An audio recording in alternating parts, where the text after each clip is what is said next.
أعوذ بالله السميع العليم من الشيطان الرجيم بسم الله الرحمن الرحيم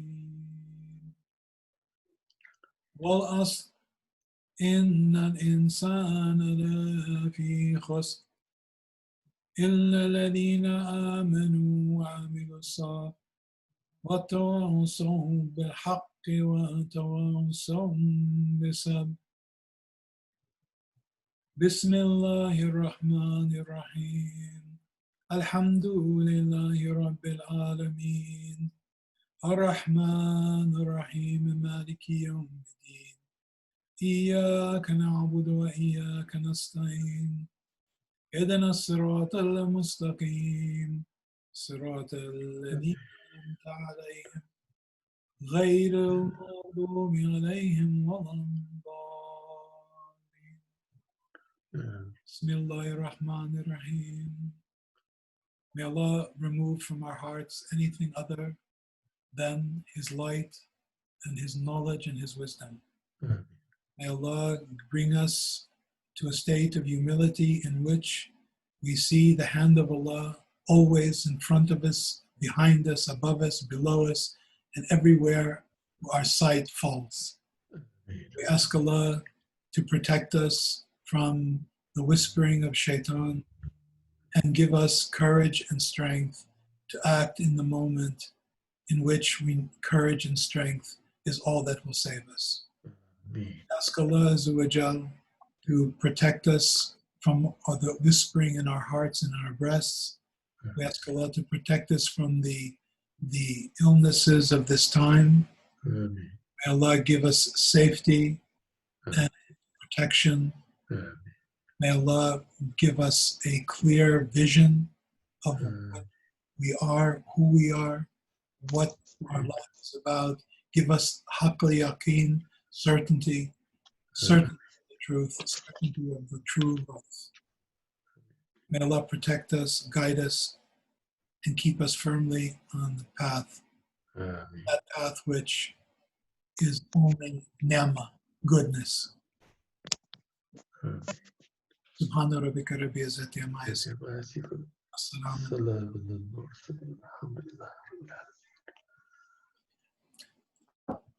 Alhamdulillah. Alhamdulillah. Okay. Well, thank you. Thank you. It was great. Yes. Thank you very much. Thank you. Fantastic. So good. Hold on to that sense that you have of presence. This is taste it and savor it. And blend it into your life, into your day. Call on it, invoke it. This is how you will overcome all the distractions, by replacing it with the attraction of that inner light and that imbibing of that light and the tasting of that light within you. Hold on to that. Hold on to, this is what it means to hold on to the rope of Allah. You have it within you. We all have that within us. Let's not forget it.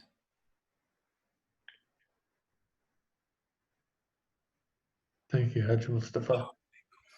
Wa alaikum salam wa rahmatullah. Jazakallah khair. Okay, thank you. Thank you, Anjan. Assalamu alaikum to all. Thank Wa you. alaikum salam. Thank Wa you. alaikum salam. I'll send that book to Sarah tomorrow.